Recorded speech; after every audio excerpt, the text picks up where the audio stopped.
Opinion: Why is anti-Semitism cool now after 20 months of relentless demonization of Israel? People in the West, especially mainstream media, are now feigning surprise at the rising number of attacks on Jewish events and in US. If that is not egregious, what is a majority of the student body across universities, besides sizable section of the entire young cohort there today, has been convinced that it is cool, and righteous, to chant for the destruction of Israel and, by extension, Jews anywhere. Indian American student Megha Vemuri using the platform of a commencement event last week to lash out at her alma mater Massachusetts Institute of Technology over its ties with Israel and praise the campus protests about Gaza. Wearing a keffiyeh over her graduation gown, is just the latest example of the impact of this widespread indoctrination. It just goes to show that even education often has very little to do with common sense or powers of discernment. This week, a Muslim Egyptian who came to the US as a tourist but stayed on after his visa expired, attacked people demonstrating at a mall demanding the release of Israeli hostages held by Hamas in Gaza. He used a flamethrower to cause horrific burn injuries to 12 people and shouted, "Free Palestine." 2 weeks earlier, a 30-year-old man pumped 21 bullets into 2 people at the National Jewish Museum in Washington, D.C. and also later screamed "Free Palestine." In April, a man set fire to the home of Democrat Pennsylvania Governor Josh Shapiro, once considered as a running mate for Kamala Harris in 2024, with Molotov cocktails while the family was inside celebrating the Jewish ritual of Passover. The man admitted he targeted Shapiro because of his views on Gaza. Yet, incredibly, media reports averred that law enforcement officials have not conclusively said his alleged attack was motivated by hate or anti-Semitism, and to think that not even a century has elapsed since the murder of 6 million Jews by the Nazis made anti-Semitism verboten worldwide. This turnaround has been achieved by sustained slanted mainstream media reportage on Gaza.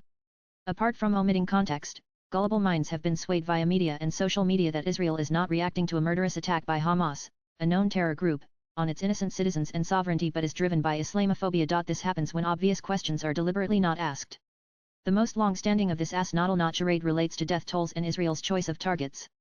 Reporters all Palestinians reel off death tolls and show bodies, especially of children, but do not mention the extensive tunnels found under Gaza, including under hospitals, stocked with food, medicines, and weapons. That begs the obvious unasked question: how did these items get there unaided? Moreover, why are Hamas-run health ministry casualty numbers of Israeli Defense Force attacks taken as truth even though they do not specify how many are its own Qatar's foreign doctors shown on TV attending to injured children and women also minister to Hamas Qatars who access hospitals through tunnel networks? Why are these doctors not asked about the health of the hostages who are still alive, or how Hamas manages to get medical treatment for its men? That points to another deliberate silence on distribution of food and medicines in Gaza. The current refrain is that civilians are on the brink of starvation in a humanitarian crisis and that the US and Israeli-managed new distribution system there is an abject failure. Media is magnifying the assertion that unless the same entities who were dispensing aid there before, particularly the discredited UN Relief and Works Agency, are allowed to do so again, Gazans are doomed. The questions never asked or probed include: what proof is there that aid was not being diverted to terrorists of Hamas, that runs Gaza? How did Hamas get supplies after Israeli attacks began? Unless from UNRWA, are the armed gangs waylaying food trucks really independents or Hamas proxies? No. Questions about the condition of the few Israeli hostages still alive, nor any media investigation into how the rest died, or why Hamas has refused to hand over their bodies. The skewed rules have been set, of course, by the blatantly biased coverage of the Russia-Ukraine war. Ours were and still are devoted to the vilification of Vladimir Putin and hailing every speech of Volodymyr Zelensky, with no nuances. The impression disseminated is that all Ukrainians support their president.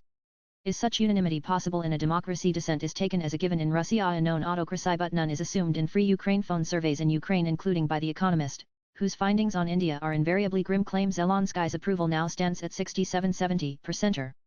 Yet for Putin, whose popularity also hovers at 70-90%, qualifiers are added, such as his high approval ratings do not necessarily reflect genuine loyalty or agreement with his policies. Instead, they result from political apathy, symbolic allegiance, and lack of viable alternatives. Why this Vlad double standard? Zelensky's unending demands for more and more sophisticated arms are not parsed as warmongering. In fact, he has attained a Nelson Mandela-like star status with front row seats at every world leaders' jamboree. Realistic assessments of either Russia's war effort or popular opinion there. For example, the Atlantic Council, in 2 reports 11 months apart in 2024, first contended that most Russians want the war to end but later recanted and said most support it.